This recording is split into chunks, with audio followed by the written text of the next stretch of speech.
AFC South, I think it's pretty evident who's winning that division. Yeah, man. I'm just reading your hat, baby. It's an H-Town world. You dig what I'm You saying? know what I'm saying? Yeah, 713, the Slab Classic. yeah, you did, you did. Um, who could be a runner? Who do y'all think will be the runner-up in this division? Who cares? No trophy for number two, baby. Only number two gets shitted on. You dig? First person to lose, buddy. First person to lose. Yes, sir. To talk about our Texans, right? We are literally at the bottom of the league when we talk about solid front offensive line stature.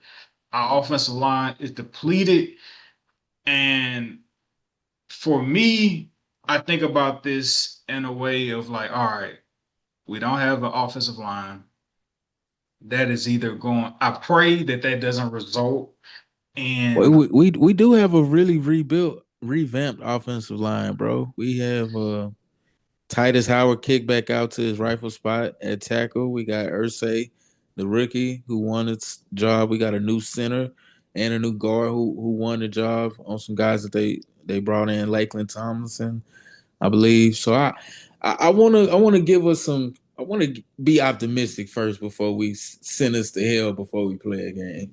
Yeah, That's I would like to be optimistic first.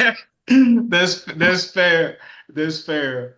For the split second of us to rid away, or at least me, for the split second to rid away the Houston Texans biasness. Um, like I say, looking at most bottom of the league in terms of maybe like top five worst offensive lines compared to the other league. Yes, we may have been better compared to last year, but not we're not definitely not even the top or middle of the pack in terms of like ranked strong offensive lines. Speaking from that point of We view. ain't playing no games yet. I ain't worried about the preseason ranks. That's fair. But just indulge me for a sec. If that were to be the case, if that were to be the Okay. case, and our offensive line isn't as strong as we would like for it to be, I feel like that could still work in a way where though the circumstances may not be perfect, it could bring out the best in CJ Stroud for us to be able to see how great he truly is. You know what I'm saying? I don't know if that makes sense. Like it's just like, yeah, he don't have an offensive line, but he has to be quicker with his reads. He has to be able to be more mobile and escape, you know what I'm saying, pressure.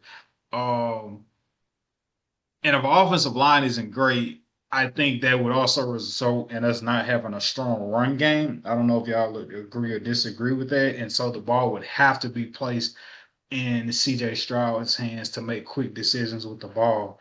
And I feel like it could be a benefit of CJ for us to really for us to really see him put the team on his back. I don't want him to injure himself putting the team on his back, but that's just I guess the optimism I'm looking at it from with our us appearing not to have one of the elite offensive lines is like, hey, CJ could still make this work. I think about Patrick Mahomes in that Super Bowl against the Bucks, where it's just like he's out there running for his life. He's out there like John looking the ball, diving across the field, flinging it, and everybody's like, "Yo, this dude is playing out of his mind." Like, you know what I'm saying? Under the circumstances, obviously, even though they lost, and I believe in CJ Stroud enough to be able to overcome a depleted offensive line. Our defense is already one of the top defenses in the league. And if CJ Stroud could bandage the offensive line, assuming it may not be a top elite offensive line, I think we see CJ Stroud take a leap, an even bigger leap this year compared to last year. Definitely could see CJ making a huge leap in his junior season if we doing the third year as an analogy in that way. But I just think better weapons at the receiver position and the drafting of Jalen Noel, who was a combine standout, doing a lot of reps, bench press and just having an overall good receiver gauntlet. We drafted another Iowa State alum in Jaden Higgins, big body receiver, pro comp Mike Evans, a good 50-50 ball guy, be able to, give us some vertical, threat down the field in regards to jump balls and those contested catches in traffic. So I'm excited. And then you got the definitive number one guy over there, the X12. Get up. You know what I'm saying? My boy Nico. So I just think um we're gonna have something to prove overall as an offense. I think CJ is motivated, not a lot of interviews and appearances on podcasts and shows this summer. And then we got a motivated 29-year-old Nick Chubb, man, who never talks, who just, puts his head down and works. So I'm excited to see what that'll look like until Joe Mixon can come back healthy. But I also like what we did, I believe, in the third or fourth round, drafting Woody Marks out of USC, a fifth year guy who had his fifth year at USC, actually got his master's while he was at USC. So very cerebral, football guy.